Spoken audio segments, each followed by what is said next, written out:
Hello friends, welcome back to the new video. तो guys आज की इस वीडियो में फिजिक्स का एक चैप्टर ऊष्मा और ताप डिस्कस करेंगे, जो कि काफ़ी इंपॉर्टेंट है एग्जाम की दृष्टि से। तो चलिए वीडियो को शुरू करते हैं। ऊष्मा ऊष्मा का ऐसे मात्रक क्या होता है? ऊष्मा का ऐसे मात्रक जूल और स्थितिज मात्रक अर्ग। ताप का ऐसे मात्रक केल्विन और स्थितिज मात्रक डिग्री सेल्सियस। ऊष्मा एक प्रकार की ऊर्जा है जो अणुओं की गतिज ऊर्जा के कारण उत्पन्न होती है। ऊष्मा कैसे उत्पन्न होती है? अणुओं की गतिज ऊर्जा के कारण। ताप में अंतर के कारण ही ऊष्मा का प्रभाव होता है। जब ताप में अंतर होगा तो ऊष्मा का प्रभाव होगा। ऊष्मा के बढ़ने से ताप बढ़ता है। जब ऊष्मा बढ़ाएंगे तो ताप बढ़ता है। जल का हिमांक 0 डिग्री सेल्सियस सी 273 के केल्विन 32 डिग्री एफ फ़ारेनहाइट और 0 डिग्री आर। जल का हिमांक कितना होता है? 100 डिग्री सी 373 के 212 डिग्री एफ और 80 डिग्री आर।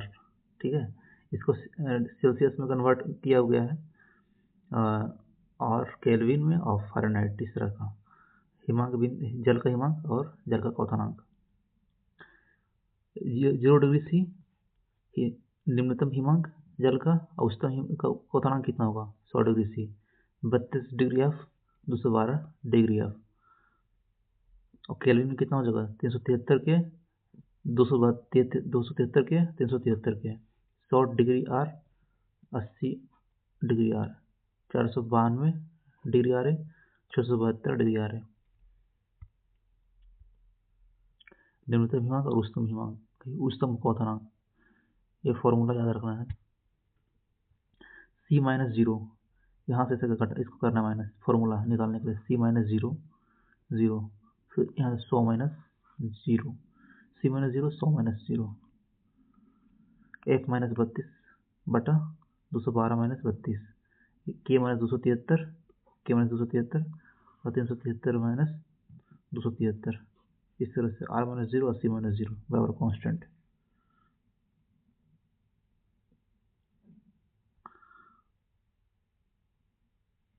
ऊष्मा उत्पन्न होती है अणुओं की गतिज ऊर्जा के कारण। उस ऊष्मा उत्पन्न कैसे होता है? अणुओं की औसत गतिज ऊर्जा के कारण। 60 डिग्री सेल्सियस को केल्विन में बदलना है, सी से के में जाना है तो 273 ऐड करना है। ओके,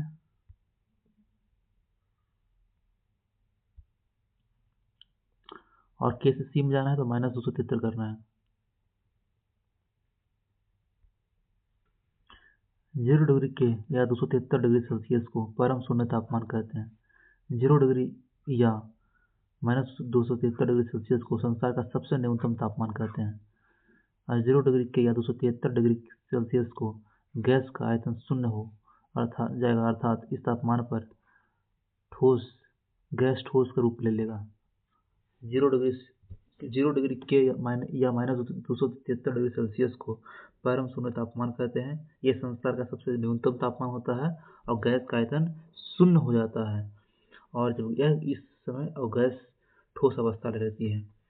0 डिग्री सेल्सियस से नीचे रहेगा तो बर्फ के रूप में कन्वर्ट हो जाएगा, और 0 डिग्री सेल्सियस से लेकर 100 डिग्री सेल्सियस के बीच में रहेगा तो द्रव पानी जो द्रव के रूप में रहेगा, और 100 डिग्री सेल्सियस ऊपर जाएगा तो पानी क्या में कन्वर्ट हो जाएगा? वाष्प में कन्वर्ट हो जाएगा। जल का त्रिक बिंदु क्या है? जल का त्रिक बिंदु 0.16 डिग्री सेल्सियस या 273.16 केल्विन, जो त्रिक बिंदु कहते हैं जल का, जिस पर जल की तीनों अवस्था ठोस, द्रव, गैस अपनी अवस्था परिवर्तित नहीं करती, इसी अवस्था में रहता है। मानव शरीर का तापमान 98.6 डिग्री फ़ारेनहाइट या 337 डिग्री सेल्सियस होता है। तापमापी का निर्माण गैलीलियो ने किया था। किसने किया था तापमापी का निर्माण? गैलीलियो ने किया था। द्रव तापमापी में प्रायः पारा या एल्कोहल का प्रयोग करते हैं। द्रव तापमापी में किसका प्रयोग करते हैं? पारा और या अल्कोहल का। डॉक्टर तापमापी, इसका निर्माण फ़ारेनहाइट ने किया था, और इसका जो रेंज रहता था आपका कितना है? 35 डिग्री सेल्सियस से लेकर 42 डिग्री सेल्सियस तक रहता है। इसकी फ़ारेनहाइट में 95 डिग्री फ़ारेनहाइट से लेकर 100 डिग्री फ़ारेनहाइट के बीच में कन्वर्ट करेंगे तो इसे ज्वरमापी या डॉक्टर तापमापी भी कहते हैं। और नेक्स्ट पॉइंट 37 डिग्री सेल्सियस या 98.4 डिग्री फ़ारेनहाइट पर लाल निशान बना रहता है, जो मानव का शरीर का सामान्य तापक्रम व्यक्त करता है। गैस तापमापी प्राय हाइड्रोजन और नाइट्रोजन गैस का प्रयोग होता है। हाइड्रोजन का रेंज कितना के बीच में रहता है, -200 डिग्री सेल्सियस से 500 डिग्री सेल्सियस तक। नाइट्रोजन का 200 डिग्री सेल्सियस से 1500 डिग्री सेल्सियस तक। प्लेटिनम प्रतिरोध तापमापी क्या है? प्लेटिनम के तार का विद्युत प्रतिरोध ताप के बढ़ने के साथ साथ समान दर से बढ़ता है। यह प्रतिरोध ताप गुणांक पर कार्य करता है। नेक्स्ट पॉइंट, इसका पारा -200 डिग्री सेल्सियस से लेकर 1200 डिग्री सेल्सियस तक होता है। ताप युग्मों का तापमापी क्या है? नेक्स्ट, यह सीबेक के प्रभाव पर आधारित है। इसका रेंज -200 से लेकर के 1600 डिग्री सेल्सियस तक होता है। सीबेक प्रभाव क्या है? जब दो अलग अलग धातु के तारों को जोड़कर एक बंद परिपथ बनाते हैं तथा इससे परिपथ के संधियों को अलग अलग ताप पर रखते हैं तो परिपथ में धारा बहने लगती है, जिसे विद्युत धारा कहते हैं। इस प्रभाव को सीबेक प्रभाव कहते हैं।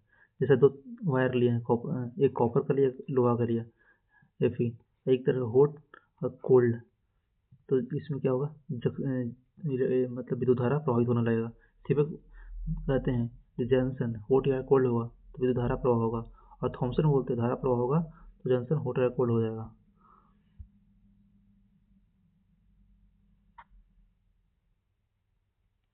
पूर्ण विकिरण तापमापी क्या है? पूर्ण विकिरण टोटल रेडिएशन पैरोमीटर, यह उस तापमापी स्टीफन के नियम पर आधारित है।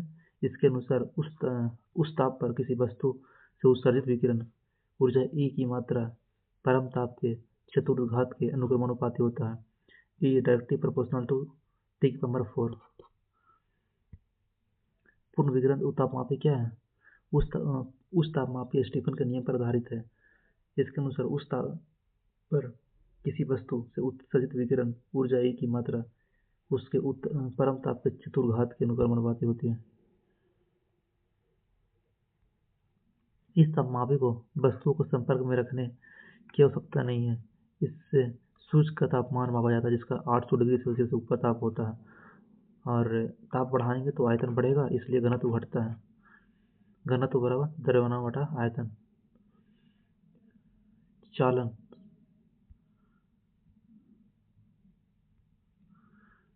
यह ऊष्मा संचरण की वह विधि है। ऊष्मा का संचरण एक स्थान से दूसरे स्थान तक बिना अनुमेय गति के कारण उत्पन्न होता है। ठोस में ऊष्मा का संचरण इसी विधि के द्वारा होता है। ऊष्मा संचरण की सबसे धीमी विधि होता है चालन। एक लोहे की कुर्सी और एक लकड़ी की कुर्सी में तुलना करने पर लोहे की कुर्सी अधिक ठंडी या अधिक गर्म प्रतीत होती है, क्योंकि लोहे में चालन अधिक होता है।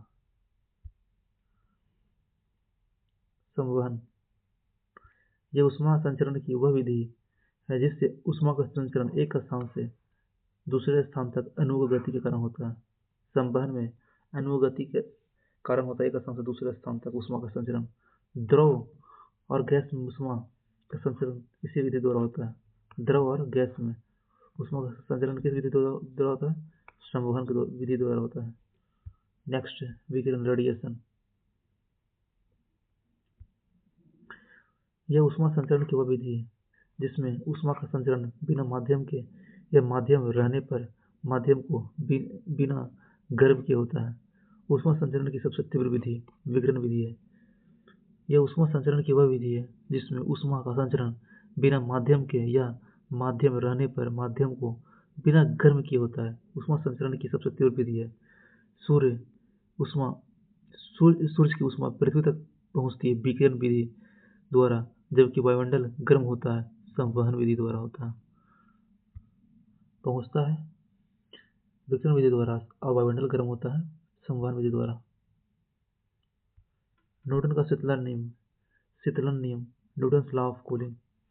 इस नियम के अनुसार बहुत अधिक गर्म से थोड़ा ठंडा होने में जितना समय लगता है, थोड़ा ठंडा से पूरा ठंडा होने में उससे अधिक समय लगता है। 60 डिग्री सेल्सियस से 50 डिग्री सेल्सियस होने में यदि 5 मिनट लगता है, 50 डिग्री सेल्सियस से 40 डिग्री सेल्सियस होने में उससे और अधिक लगेगा समय, 5 मिनट से अधिक समय लगेगा। न्यूटन का शीतलन नियम का सूत्र क्या है?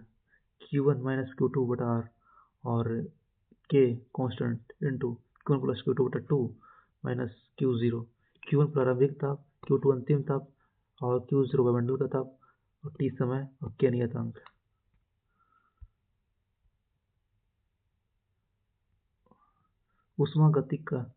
गतिकी का शून्यवां नियम। इस नियम के अनुसार अगर A का ताप B का ताप के बराबर हो और B का ताप C के ताप के बराबर हो तो A और C का ताप बराबर होगा। यदि A का ताप B के ताप के बराबर हो, B का ताप C के ताप के बराबर हो तो A का और C का ताप बराबर होगा। ऊष्मागतिकी का शून्यवां नियम तापमान को परिभाषित करता है। किसको परिभाषित करता है? टेम्परेचर को।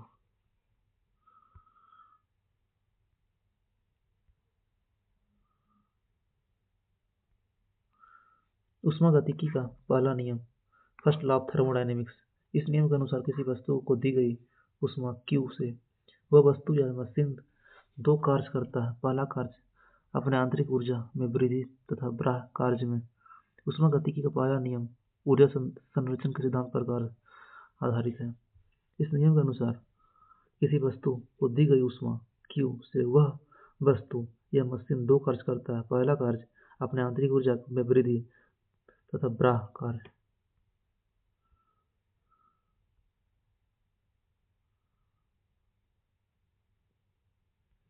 ऊष्मागतिकी का पहला नियम जो है वह ऊष्मा को परिभाषित करता है, ऊष्मा को डिफाइन करता है। पहला नियम ऊष्मागतिकी के पहला नियम ऊष्मा को परिभाषित करता है।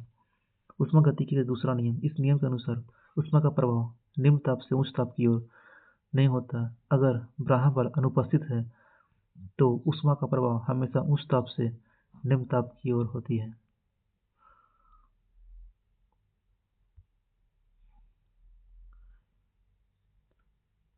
किसी भी मशीन की दक्षता 100% से अधिक हो 100% से कम होती है। किसी मशीन की दक्षता 100% से कम होती है। ऊष्मागतिकी के दूसरे नियम के अनुसार आदर्श मशीन की दक्षता 100% होती है, लेकिन यह वास्तविक रूप से संभव नहीं है। ग्लोबल वार्मिंग, वैश्विक तापमान। पृथ्वी का तापमान का बहुत अधिक बढ़ना या धीरे धीरे बढ़ना ग्लोबल वार्मिंग कहलाता है। ग्लोबल वार्मिंग मुख्यतः CO2 गैस के कारण होती है। पृथ्वी पर सूर्य के द्वारा छोड़े गए अवरक्त किरणें को CO2 आने तो देता है लेकिन जाने नहीं देता है, जिसके कारण पृथ्वी का तापमान दिन प्रतिदिन बढ़ता जा रहा है।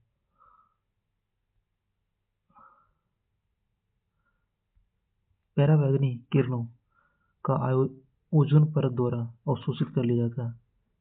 CFC के द्वारा ओजोन परत का नाश हो रहा है जो AC तथा रेफ्रिजरेटर से निकलती है। कृष्ण पिंड क्या है?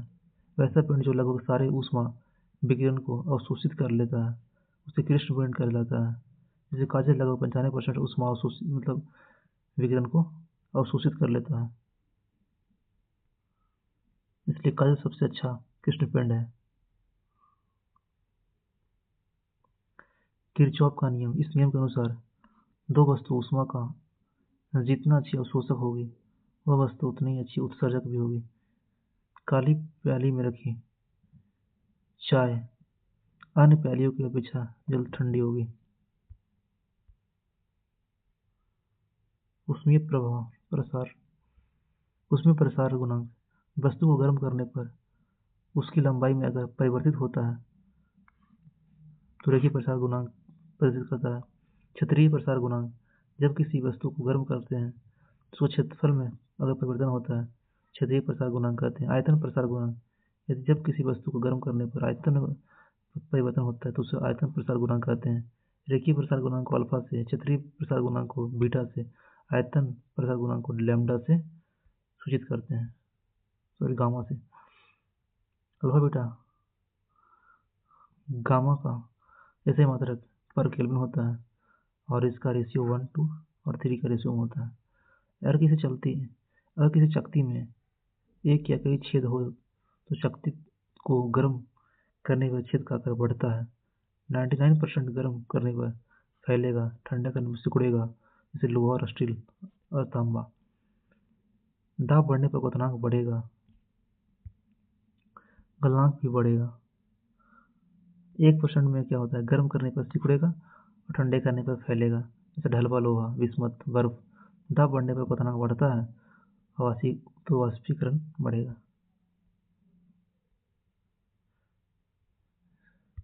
जल का आयतन 4 डिग्री सेल्सियस पर न्यूनतम होता है, जल का घनत्व 4 डिग्री सेल्सियस पर अधिकतम होता है। अगर जल को 2 डिग्री से 6 डिग्री सेल्सियस तक गर्म कर अगर जल को 2 डिग्री सेल्सियस से 6 डिग्री सेल्सियस तक गर्म करते हैं, किया जाता है, तो पहले आयतन घटेगा और फिर न्यूनतम होगा और फिर बढ़ता है। अगर जल को 2 डिग्री सेल्सियस से 6 डिग्री सेल्सियस तक गर्म किया जाता है, तो पहले घनत्व बढ़ता है, फिर मध्यम होता है और फिर घटता है। बर्फ को पिघलने के बाद आयतन घटता है। अगर किसी गिलास में पानी है, उससे बर्फ का टुकड़ा डाल दिया जाता है उसमें, तो बर्फ को पिघलने के बाद गिलास के पानी के आयतन में कोई परिवर्तन नहीं होगा।